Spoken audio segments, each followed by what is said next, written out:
YouTube. This is kind of exciting. I am excited. And I'm your first female prisoner, too, right? Or female formerly You incarcerated.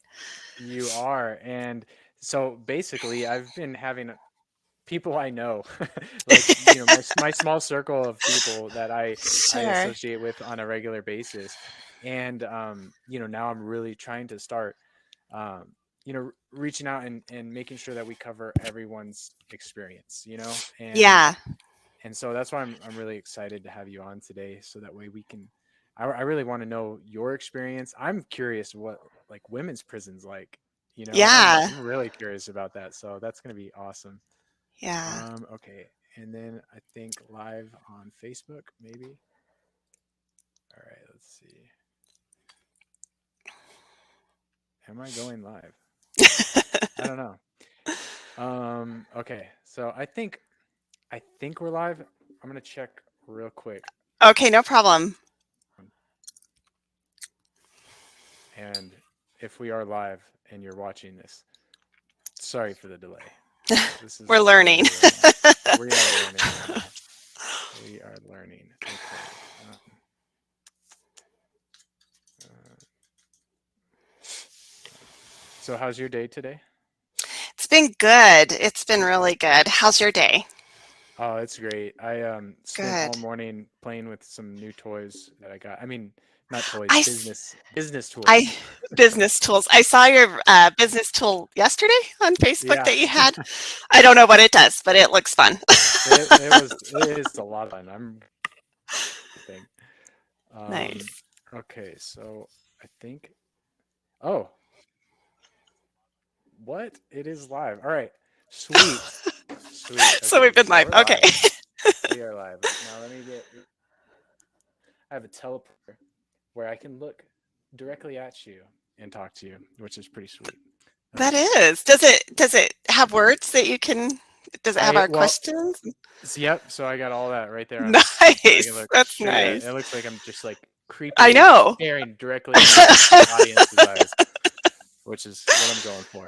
Good. Okay. Good. All right. So welcome to the Handcuffed to Freedom podcast. This is a podcast or a vodcast if you're watching this live for people who have been incarcerated and are now starting a new life. It's for family members who have a loved one who is incarcerated or who has been incarcerated. And it's a place for anyone who believes in second chances. Today, I have with us my first female guest, which I'm really excited about, Miss Leah. Leah was released from Perryville Prison January 27th, 2019. Since being released, she has been enrolled in the Paralegal Studies program at Yavapai College. In 2020, she was chosen as the face of Yavapai College, was chosen as Paralegal Student of the Year, and was awarded President's Award for Academic Excellence, carrying a 4.0 GPA since enrolling. She will be graduating May with honors and is enrolled in ASU's starting in May for a bachelor's degree in justice studies. Leah spends much of her time volunteering with the ACLU Smart Justice Campaign and is Smart Justice leader and super volunteer with the organization. She also is with Puente Human Rights Movement. Leah is a mama, a wife, a sister, an aunt, a student, an employee, a friend, and a feminist. I love it. Welcome, Leah. Thank you, Nate. I'm so honored and excited to be here with you today. So thank you for having me. Absolutely. This is really awesome. I mean, we got a lot of firsts going on here today, and the topic that we're going to be covering today, navigating relationships after prison. And we've done similar shows in the past, but I believe that there's so much in this topic that we can talk about, and I also believe that it's a cornerstone to building a happy, successful, fulfilling, and meaningful life after prison. I So agree. Couldn't agree more. and the thing is I know that I didn't really have any guidance when I got out, other than the community that I found myself in. And I was lucky to find myself in a really good community and surrounded by great people and good organizations like AFSC and all of this. So I had a lot of help once I got out, but finding that community can be hard. And, I want to know, in your experience, how did prison change the way you relate to people? Um, Thank you for that. So I've always been a really friendly, outgoing, social, really trusting person. And as my brother likes to say, prison just took some of that shine off of me. And so now I find myself, I have very little tolerance for small talk. I have very little tolerance for anything that's going to take my time that I'm not interested in. And I have very limited capacity to um, be there for people that weren't there for me. And so it was really interesting when I came out, Nate, because I was bitter, and I was very bitter for people that couldn't find time to write, that couldn't find time to reach out to my daughter, people that couldn't find time to talk to my husband about updates on me. And so all of those relationships changed for me if you weren't there for me when I needed you the most. Yeah, I know exactly what you're talking about. I remember when I first went down, I had a bunch of people write these letters to the judge, and it was like reading my eulogy. It really was. It was like all of these really nice things, and oh my gosh, and I was like, it's so good to have people in my life, that were there for me. But when you're doing time in prison, it's like almost, it's almost just, it's what is that, like a trope where Yeah. after about a year, people start falling off, and you know, people that were your closest people, go on with their life, rightfully so. They move on and they continue to live their lives. But I don't know about you, but I can't help but feel a little bit of like resentment. Like I Yeah. thought we were, I thought we were like this, and now nothing, not even a letter, not, Yeah. and No, so I I get it. I know exactly what you're talking about. Yeah, and Um, when you know, I was only down for a year, so people fell off before that. But I agree with you with the character letters. I had 23 character letters written on my behalf, and um, I was so humbled. And I was so honored by what people had to say about me, and I thought, wow, I have this great circle, and this is so amazing. And all these people are going to support me when I go into prison. And that's not how it happened. And I remember when I got out, I was having a conversation with my best friend. We've been best friends for 35 years. And I remember telling her exactly what you were just talking about. I said, it's like the world went on without me. And she said, it did. And that was such a hard realization for me at that time, that these people's lives kept going while mine stood still for a while. And so that was a really tough realization for me to come to, that people did move on. yeah, it absolutely is. And I don't know how your experience is, how your experience was while you were in, but why are relationships important? You know, what what Yeah. happened? And tell me a little bit about that. Why are relationships important? This is my perspective, but I feel that we're only as healthy as our most secure, meaningful human connections. And having those meaningful human connections is vital to our well-being. And fostering and nurturing those relationships brings meaning, purpose to our life. And that builds hope, It builds trust in fellow man and humanity, and it brings peacefulness to our lives. And so I think that we'll function in healthy ways if we have meaningful relationships. When you don't have someone holding you accountable, or you don't have someone that loves you unconditionally, you tend to not care how you're acting or what your actions are causing, because Yeah, you're not thinking of, well, how would this affect someone else? I know that that was a huge realization for me when I got sentenced, and they're like, okay, you're doing 10 years. I remember going back to the cell, and I remember like, all right, this is real. And I remember watching all the like prison movies and stuff, and I'm like, oh my gosh, like what is this going to be like? Am I going to be able to survive this? Like, and I realized like at that moment, like it was time, like I needed to harden myself. I needed to all of that shit that was going to make me soft. I had to get rid of it. Mm-hmm. All of the things, the meaningful connections, all of that stuff, I had to start severing that. That was my mindset.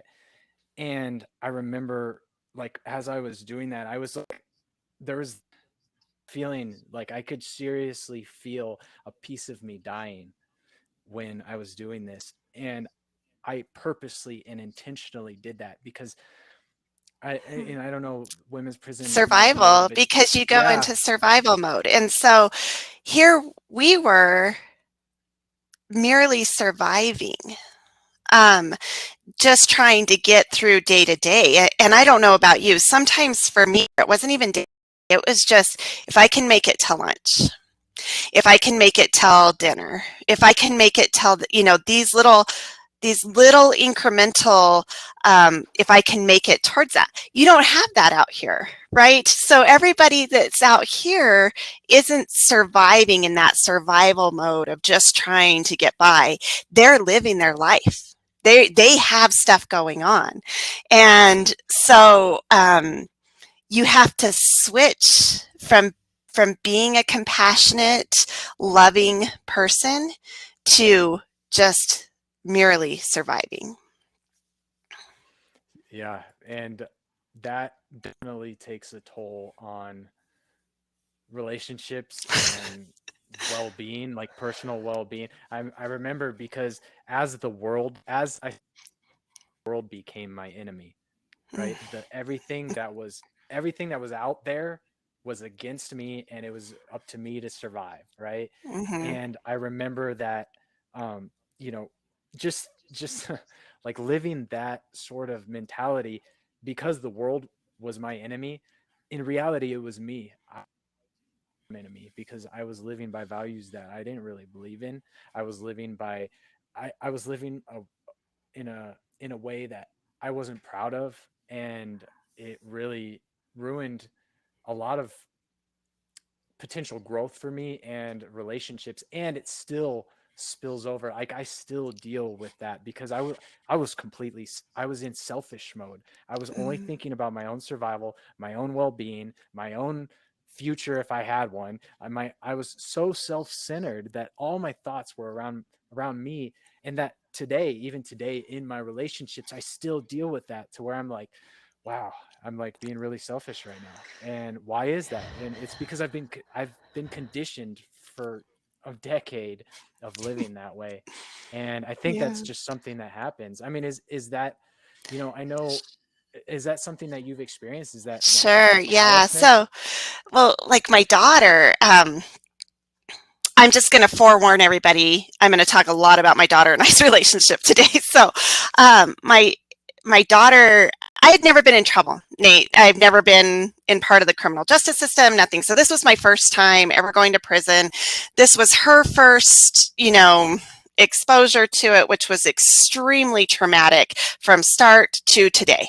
It's still very, it can cause some issues. So, but what you were just talking about is that she came to visit me, and which was amazing. Right in there we live for visits, so that's awesome. And she was very triggered and traumatized by all the guards yelling at her. And my callousness and selfishness, I will say, was like, well, you should be in here. You should see what it's like in here. Instead of being empathetic to her in that moment and being like, oh my gosh, I can't imagine what this is like for you, I was extremely selfish and extremely calloused of, well, little girl, you don't have a clue what's going on in here, you know? And because of all the trauma that I'd just been through, I wasn't able to come in that, you know, in that place of empathy for her. And so I definitely regret it, but you know, it's just a learning. I grew from that experience. So I get it. I get that callousness, and I get, again, I think that's rooted from survival. Yeah, I think 100% that, I mean, it comes to, you can't, you know, what's that thing when you're on an airplane, they say make sure that you secure your mask first before securing your child's, because if you can't, you're going to help your child, right? So when we're in prison, it's, we are concerned with our survival. We're trying to put our mask on because we can't Yeah, breathe. right. and and so it's so hard to be able to start trying to put the mask on another person. And that kind of, you know, that kind of leads me, I don't know, like, I know we have some questions, but No, I'm just let's like, talk. Let's yeah, talk, my let's, friend. but that like leads me to, you know, think about like how how has that experience informed who you are today? Oh, my goodness. I can tell you that I don't think I've grown more ever in my life than I grew from the time I went, from the time I got my plea and I realized that I was going to go to prison. I have grown more as a person since that time in 2018 till right now in 2021. I have grown leaps and bounds as far as introspection and and looking at how I react. What choices did I make? What could I do differently? Um, being more apologetic, taking ownership of my actions and saying, you know what, that was really wrong of me. I can give you so many examples, again, with my daughter of where I've had to be like, you know what? After I thought about that, let me restate what I should have said, or allow me the space to be able to apologize and know that I'm learning and growing. Um, I look at myself, Nate, before I went to prison, and I look at myself now, and I don't even recognize her. So. That's, yeah, that's, um, I know that's my experience as well. And I'm curious, you know, those those skills that you're talking about, because those are skills, managing relationships, and being able to like look at yourself and your own actions, and being able to come and talk and have communication with the person, you know, and all of these things, those are skills, and those aren't things that you just naturally know. So are these skills that you had prior to prison, or is this something you developed in prison, or is it something that you've developed after prison? Sure. So, you know, I definitely, like I said, I was always friendly and outgoing and charismatic, I guess. I am trying to think of some words. Um, in prison, I learned, I was in management. I was in upper management. And I've always said that managing people was the hardest part of being a manager. You know, trying to manage all these different personalities. And so when I went to prison, I definitely learned a lot about compassion and a lot about empathy. I think I was compassionate and empathetic before I went in, but that grew those emotions in me. That grew. We don't need to judge people. We don't, you know, we don't need to worry about why they're in here. We just need to meet them where they're at, accept them for who they are and who they're trying to be. So many people want to get better and don't want to be back there and make those same mistakes. Um, and so that's what I learned being in prison. And then since I've been out of prison, man, have I had to learn some stuff about myself.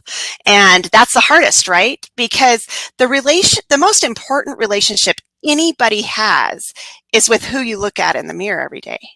And so are there times that I look in the mirror and think, all right, you're doing all right, you're doing okay?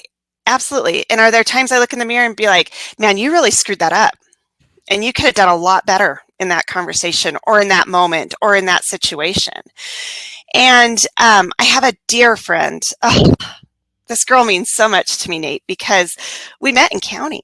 And I had relatability with her. And she's also a white collar offender, so we had commonality, and we ended up on the same yard in prison. But let me tell you this story really quick. I was sitting on my bunk and I'd been on the yard for about a month, and everybody had friends and everybody had these little cliques kind of that they had, and I had no one. And I would walk by myself, and I remember just putting it out there like, I really want a friend. Like I just want someone that I can relate to, that I can walk the track with, that I can talk to. And little did I know, my friend from county was already on the yard. She was looking for me. It's just that we were on the largest yard. There's 1,200 women on Carlos, and she couldn't find me. And one night she found me. And Nate, we were together every day, every single day till I left. And the only part of prison that I hated leaving was her. I left a piece of my heart with her that day on the yard. And so much so that my husband went and would visit her. After I was home, he would go down and still visit her. And we really had this great, meaningful friendship, right? So she gets out. And I think, oh yeah, right on. We're going to have the same exact friendship. The connection's going to be there. Everything's going to be wonderful. And it wasn't. And I had to do so much soul searching and so much, am I resentful of her? And if I am resentful of her, why? And is she resentful of me? Is she ashamed of me? I'm very vocal, as you know, about criminal justice reform. I'm always out there. If you're a friend of me on Facebook, you don't have any question of where I've been. And so is she ashamed of that? And, we had a falling out. And I said some horrible things to her, some awful, awful things. And I had to take a step back. We're both highly emotional people, so I had to kind of take a step back, take a deep breath, and a few days. And I emailed her and I said, I respect you. And I love you. We have this radical mutuality and we'll always have a connection. I just don't know if we'll have a connection out here. And it definitely won't be the same as it was in there.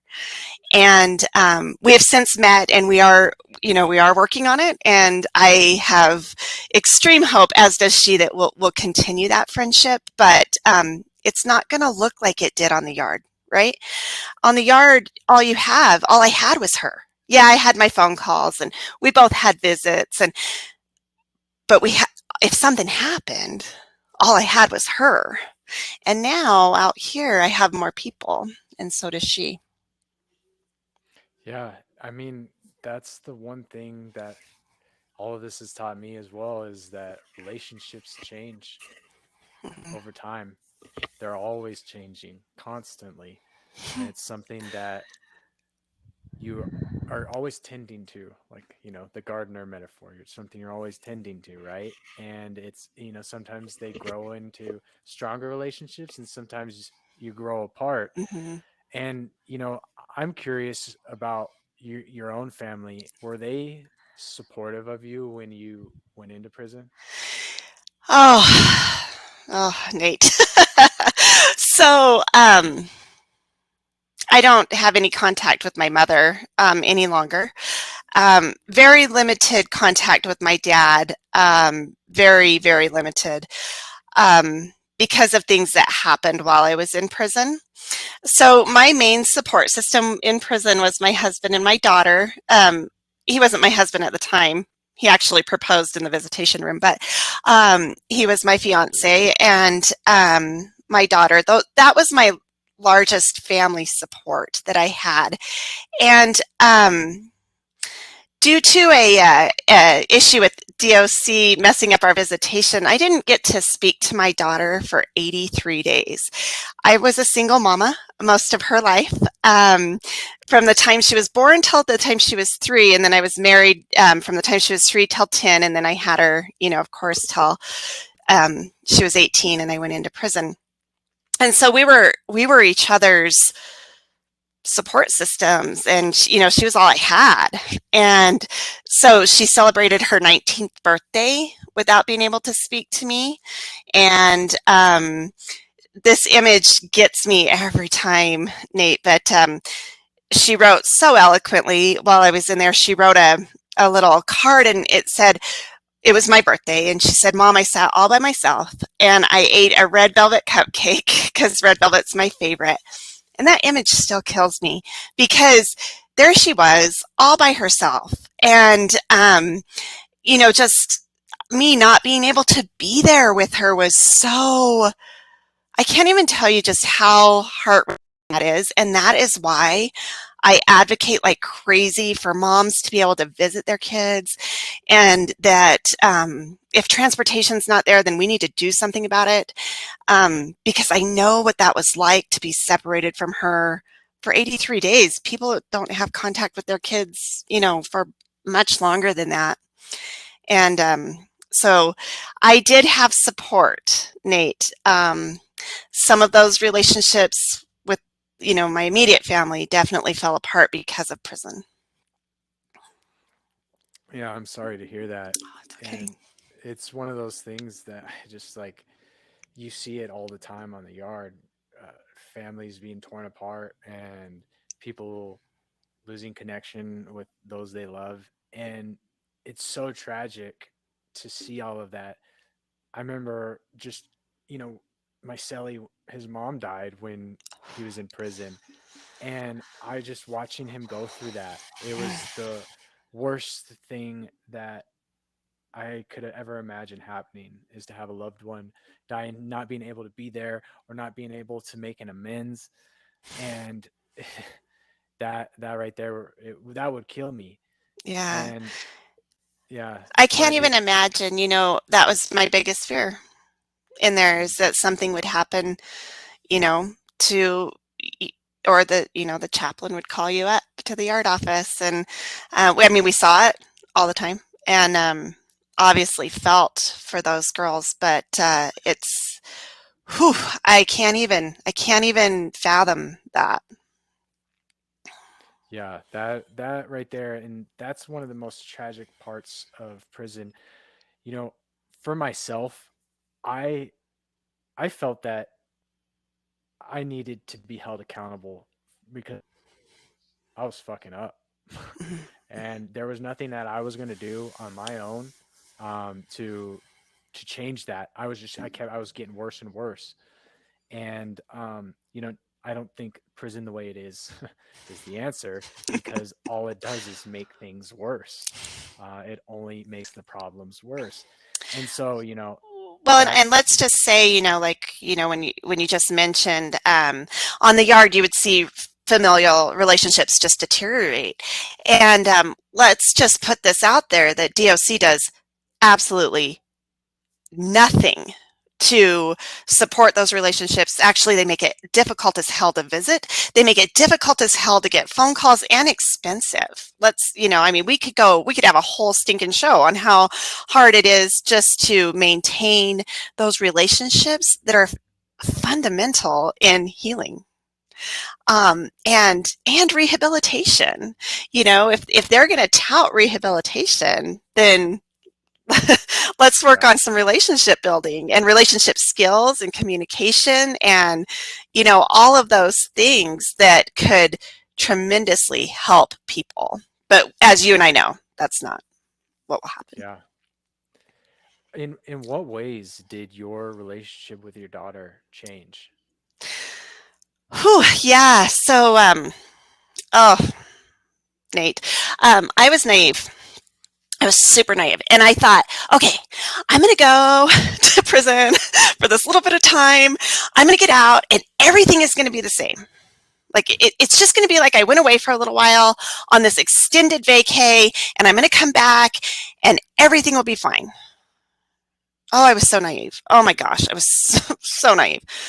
And it wasn't, and man, she is just the most strong little independent shit out there, but she kept telling everybody that she was doing great. And I'd get these letters. Her stepmom wrote me a letter that, how great she's doing and not to worry about her. And so the entire time I thought, oh, well, she's doing great. She's doing fine. She's out there just making it, no problem. And I had no idea that, she was just putting on that face for everybody because she, one, didn't want the attention, two, she didn't want to get into it with everybody, and three, she was surviving, right? She flipped her survival switch as well.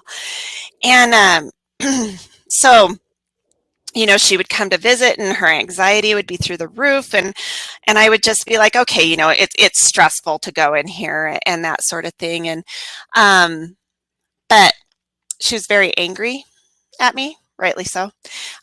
She was very resentful to me, rightly so. She harbored a lot of, I guess it was just anger, in ways, and it would manifest itself in different situations. But I remember one time, Nate, it was about a year ago, about this time last year, she looked at me and I saw hate, and I saw this, just bitterness, and I thought, what the hell? Oh my gosh, you're angry, you're mad. And it was the first time that I'd realized, wow, she has some shit she needs to say to me. And then, me being the person that I am, I decided to try to pressure her to get her to say it, right? Because now I'm like, okay, you have something to say, so just say it. Totally, don't do this. That's not the way to go about it at all. It landed up that those feelings have come out. Those things have been said. Most of it was said in a therapy session. But healing from that and growing is still a process. So we're still working on things. We will never, ever be as close as we were. And she'll never trust me like she did. And naively, I thought, okay, so let me just give you a little background. I was offered a plea in October and I thought, I have to see her graduate. So I have to stay out of prison until May. And my public defender did everything he could to make sure that I could make it to her graduation, because that was my one thing I wanted to do, is just see her graduate from high school. And so I had mistakenly thought that these issues were just that typical break of, a kid leaving the nest and a mom and daughter, working through that, and not realizing that a lot of those issues were not at play here, that it was a lot of stuff due to the fact that I went to prison. What advice would you give to someone who finds themselves in that situation where they're trying to they know that the person is angry, they've lost trust, they don't know who you are anymore? What what advice would you offer someone who finds themselves in that situation?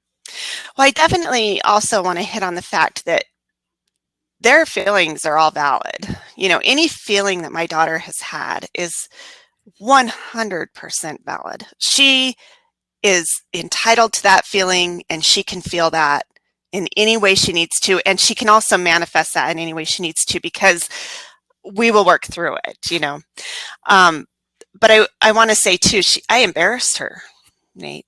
I embarrassed her.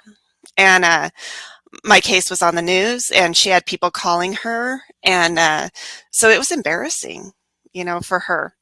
And so I think what you have to do, I have not done everything I'm about to say, and I have not done everything well. So I think that you have to, first and foremost, give Be nice to yourself. Be kind to yourself. And you have to take a step back and realize this person means more to me than anybody else on this planet. But I also mean a lot to myself too. So I need to heal whatever it is I'm feeling. Let me heal that before I go try to heal anything else. Let me heal what I'm feeling right now. Let me get past this, and then let me work towards whatever I need to heal with another person. I think that you have to allow the space to heal. You have to give that feeling of safeness, right? Like that it's safe for her or them to say whatever they need to say to you. If I'm volatile and if I'm escalated, there's no chance in hell that I'm going to de-escalate a situation. I'm going to start yelling. I'm going to start saying, well, you don't know what it's like to be a felon. I say that because I've done it. All of those things. So you need to be in the right frame of mind, I guess, before you even start to go there, and try not to do what I did, as far as like, okay, I'll piss you off. I'll make you want to say something to me, because none of that is healing or therapeutic or cathartic enough to mend anything. And I think that the thing that I learned the most in the last 2 years with her is that you strive for closeness, but you respect her boundaries. I want to be close to her like I was. She is just everything in my world, right? But I also need to respect that she has boundaries too. There's going to be things that she doesn't want to talk about. There's going to be things that she doesn't want me to be a part of. And I have to be respectful of that and not get my feelings hurt. And I'm super sensitive when it comes to her. So, and I also, the one thing I've really learned lately that I've really tried to do is listen intently to what she's saying, because a lot of times, she's 21 and it's hard to articulate whatever she is feeling. But a lot of times I've had to just realize that it's okay to sit in silence with her, because at least I'm with her. And so I don't have to fill that void with all this needless chatter, and I don't have to try to, okay, or how are you doing? Are you doing okay? Is everything okay? Are we okay? I just need to let it be and just kind of, watch Netflix if we want to watch Netflix, or whatever it is she wants to do. And I also really want to stress that if they want to spend time with you, whoever you are trying to mend a relationship with, if it is at all possible, drop whatever you're doing and spend it, because time flies, as we all know. And the only time that I've counted the hours and the days and the minutes and the seconds was trying to get back to her. So now, if she wants to spend time with me, I grab it, because that time is precious. And yeah, you know that. Yeah. I have like 4 questions that came to my mind while you were talking about Okay, this. shoot. But one of them was how has your role changed in the relationship? I mean, it has. Of course, you're always going to be your mother, but the intricacies of that relationship, has the dynamic changed? Oh, for sure. Yeah, for sure. I'm probably, she used to she used to always call me mom or mama, and now to her friends and stuff, she'll say, it's Leah, or and so while that hurts, and that definitely makes me like question, why doesn't she call me mama anymore?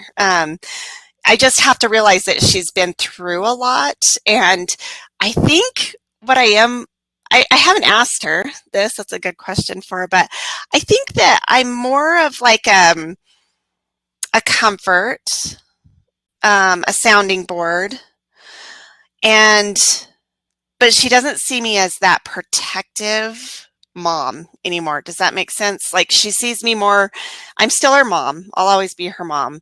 But I think my role has shifted more to kind of a confidant than a actual protective mom. And again, I can't tell, is that because she's not a baby anymore, or is it because um, what we've been through has changed us?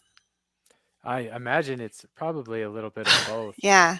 And I'm curious, how are you dealing with that change?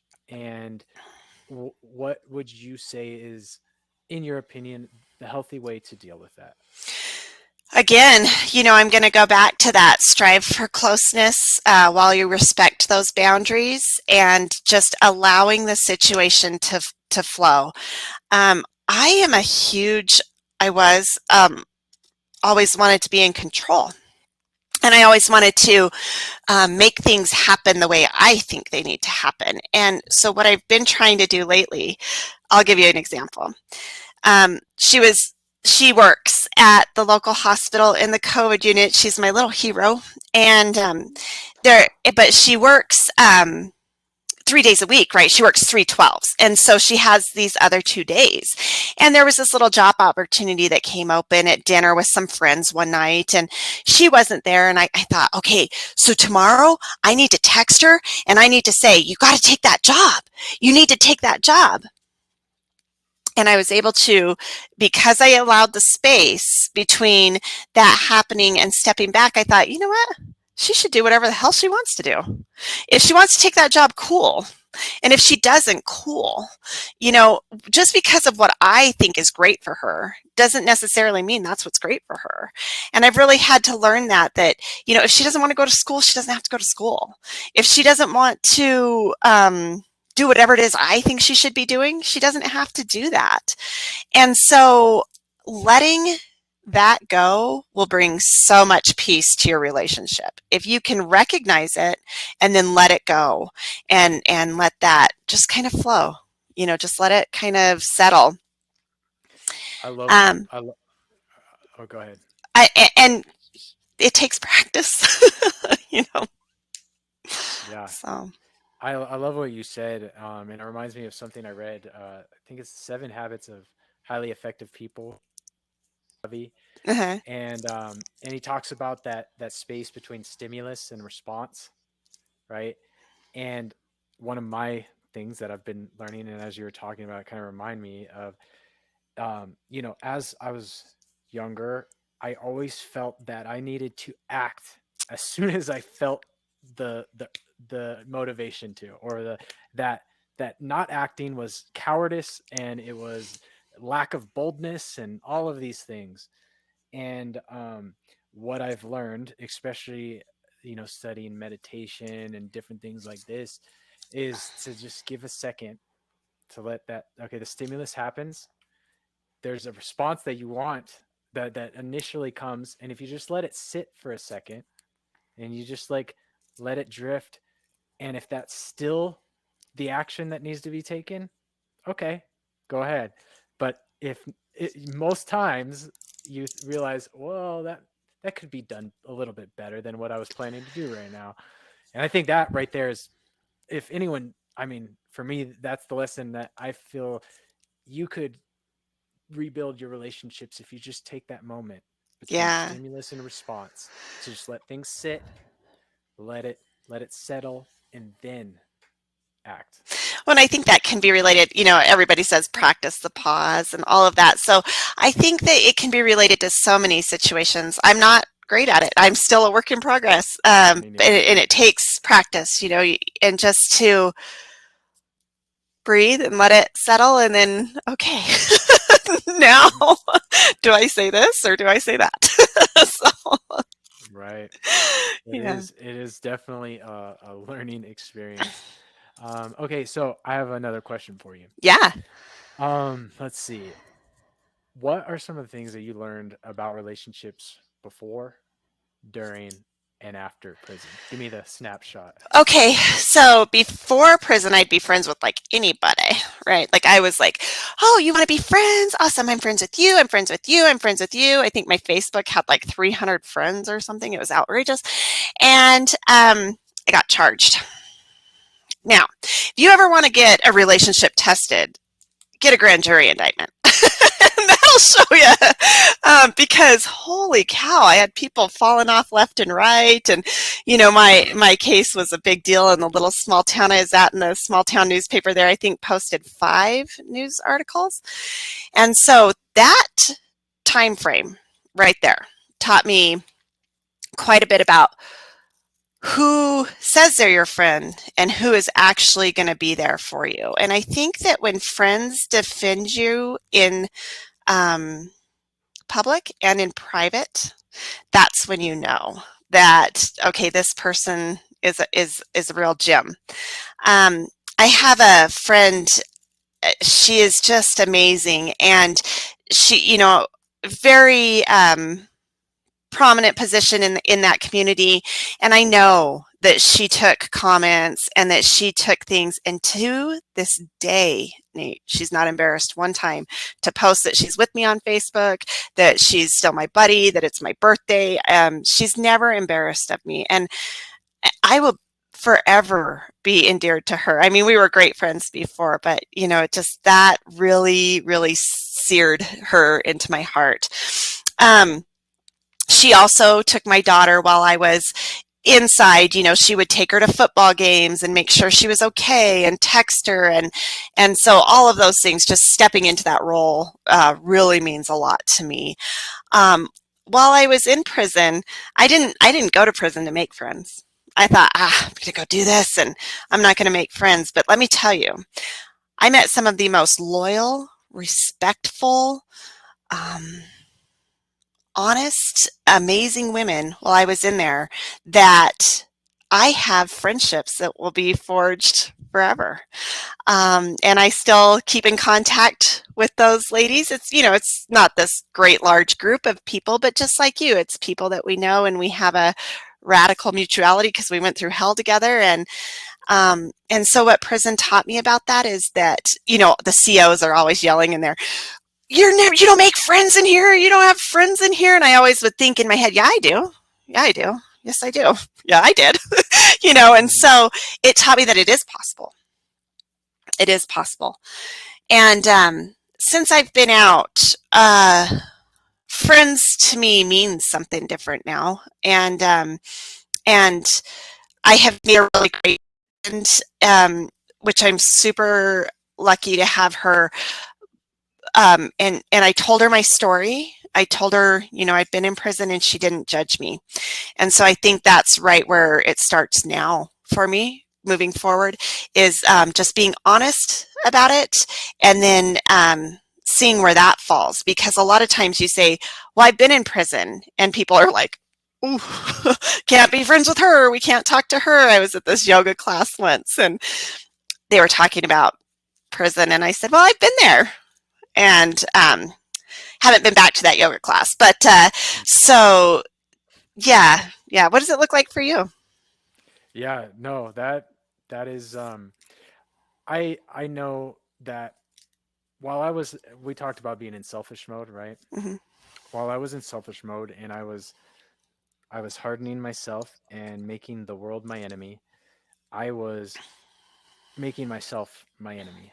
And I was hating myself more and more every day because I wasn't living by the values that I have. And while I hated myself, I couldn't have any meaningful relationships with anyone. So yeah, I had people that were not enemies for a while. I had people that were not enemies, but I was always looking. A guy handed me a book, The 48 Laws of Power, when I first got into prison. He goes, read this. He's like, this is how life is. Okay. This is what life is. And if you've ever read that book, it is like the most manipulative, like it is like a sociopath handbook Ah, of it is just this book that it basically just tells you like how to uh, get and acquire power and how to keep it despite how you treat anyone or who you step on to get there. It's just this really horrible book. And I read it and I was like, I hate this. I hate this. I hate that. If this is life, I hate it. Right. But I read it and I internalized it and I lived it. And while I was living that, I hated myself and I couldn't forge any meaningful relationships. And it wasn't until I started like getting close to getting released and I started like realizing like, oh my gosh, this isn't this isn't right. There's things are wrong here. I need to start working on myself. And I was getting high at the time and all of these things. And I started getting clean, and I started working on myself, and I started slowly building just a little tiny bit of like I liked myself just a little bit sometimes. And then I would do things that I respected, and it built this like sense of internal integrity. And it was just this like slow step coming back to loving myself, right? Yeah. And it is such a long journey. But what I say is, I had really meaningful relationships after I got to that point. So when I had about 2 years left, I met, there's a couple guys that are in there that are never getting out. And, you know, I, I still communicate with them. I talk to Scotty every Sunday. It kills me that, they're going to be in there for life. And these guys, I mean, these are guys that I love and respect, and Hmm. they will always like, if if they were out here, they'd be babysitting my daughter. They would be, I Yep. mean, I Yep. trust them with my life. Like I would put my life in their hands. And that, I mean, it just goes to show you what kind of people are, you know, there are in there. And even the people that aren't that for me doesn't mean that they are irredeemable, No, and I get it. And I think there's this, we always talk about stigma and stereotypes, and we all go through that, right? But I think there's just this stigma that if you're in there for life, you've done something horrible and it's awful. Um, and while that may be whatever the case, right, that does not mean that that human is not amazing, or that that human hasn't done tons of work. They just have done it on the inside while we're out here doing it on the outside. That doesn't mean that they don't have something to give or to mentor or to contribute in some way. It just means that they're in a different spot, geographically than we are. Um, but we're ever evolving, right? You said earlier, relationships are constantly evolving. It's because humans are constantly evolving. We're constantly growing and we're constantly learning. And hopefully we're learning what we can be better at and what we can do better at. And so your guys on the inside, that doesn't, I never like that. I never like when people, that stereotype of everybody that goes to prison is bad. And, I'm not necessarily. So, it's what I mean. The thing that I always come back to, I mean, when I really sat down and thought about it, and I realized that I looked at all of these guys, and I realized that I could have been every single one of them, I given had that the same, circumstances. I had Yeah, that same, I don't know if you want to call it epiphany. I had that same realization. Let's use that word, that every woman in there, I could have been any one of them, just with a different choice or a different upbringing or a different thought pattern. I could be any one of those people.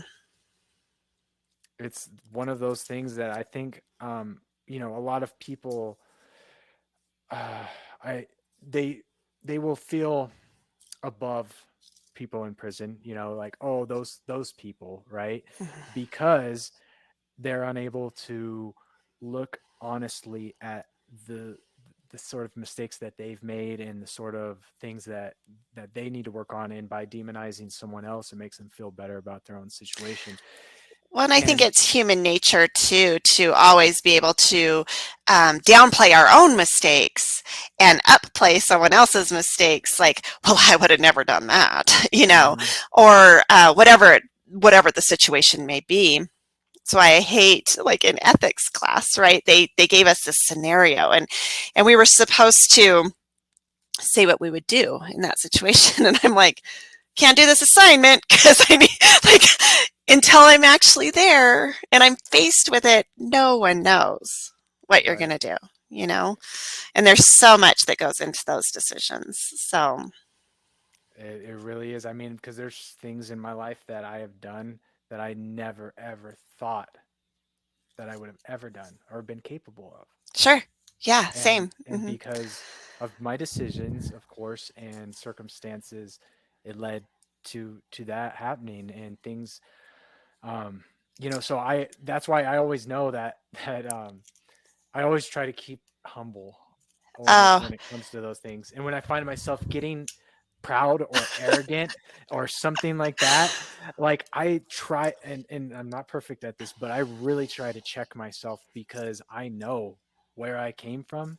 And it's like staying humble is is how, I mean, how we connect with others. Because one, and I will say that that's one thing that I really, I don't know the word I'm going to use here, that I really respect about prison is that we're all on the same level. We're all in orange. And I remember my stinking story, Nate, was on the news for 3 gosh dang days. And it was just a slow news time, I think. And I was in county at the time. So I'm in Maricopa County, and the officer comes and she goes, I'm going to need to put you in ag seg because you're a high profile case. Like, I'm really not. Like, and so we were all like, fingers crossed that I wouldn't be on the news that night. Right.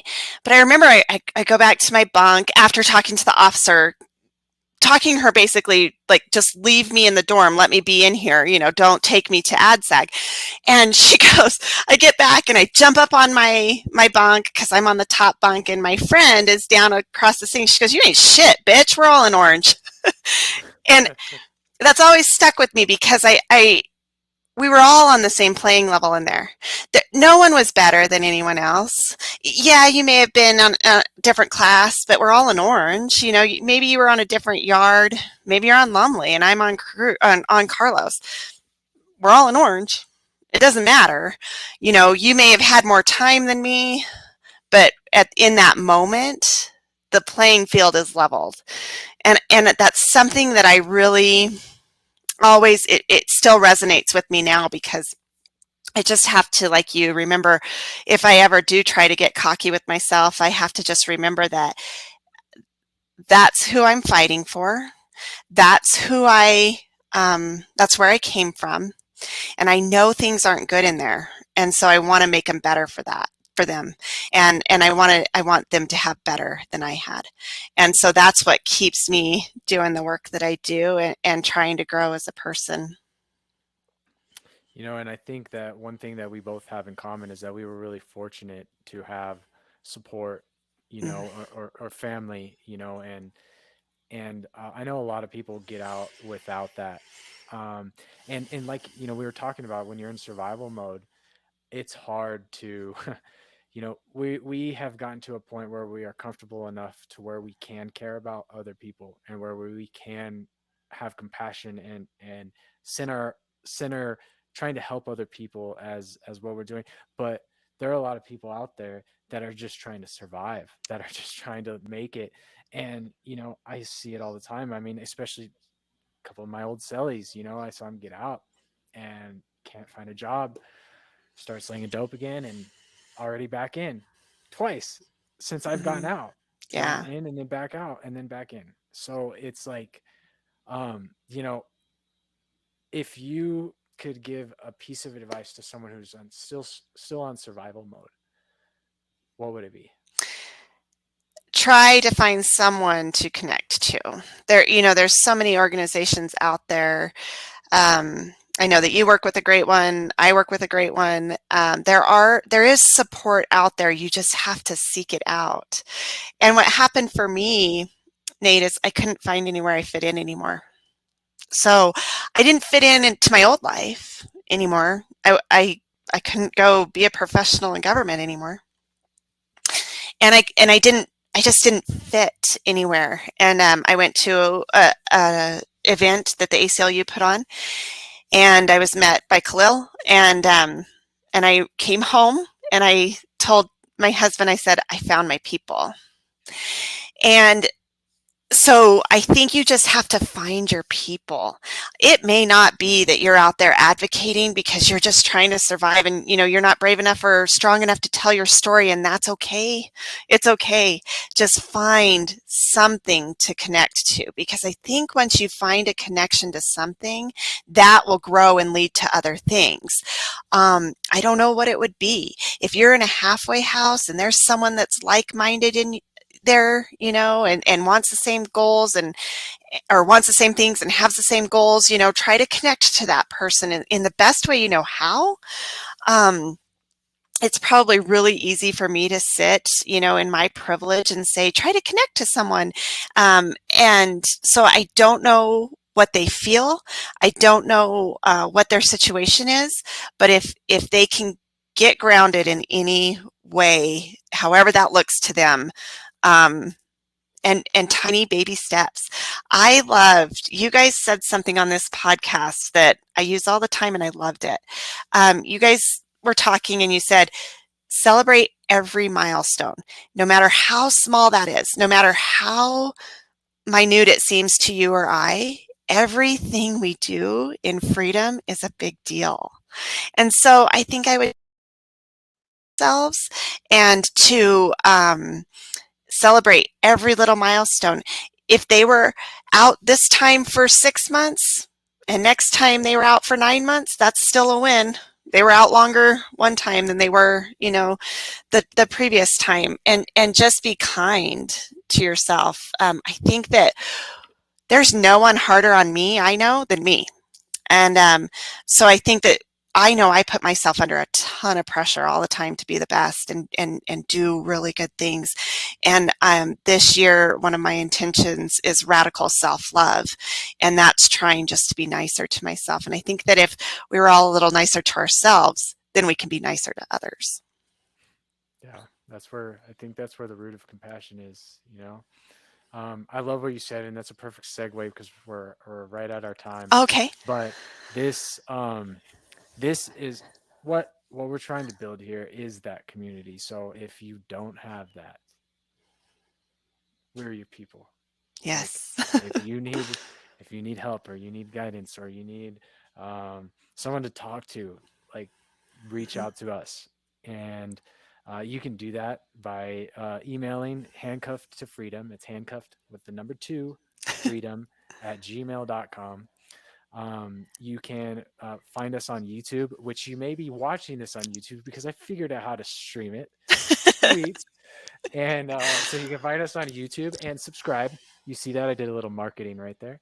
And I love if you it. if find us on Facebook, however you find us, just reach out. I've had some people reaching out to me and asking if we can get transcripts made of these podcasts. So I actually have the first transcript, which was how to start your own business after prison. So if you're interested in that, you want to send it to your loved ones, we can do that. And Leah, how can people contact you if they have questions? Yeah, so my email is Leah Ann, ANN, Farrington, F as in Frank, ARRINGTON at gmail.com. And you can reach out anytime. I, again, may not know how to help everyone, but I definitely have a great network of people that know a lot of resources and have a lot of contacts. So if you are struggling out there just to survive, reach out. Please let us know. Because like Nate said, you are our people. And so please let us know how we can help you in any way. All right. Thank you, everyone, for joining us. Thank you, Leah. Thank you. This was fun.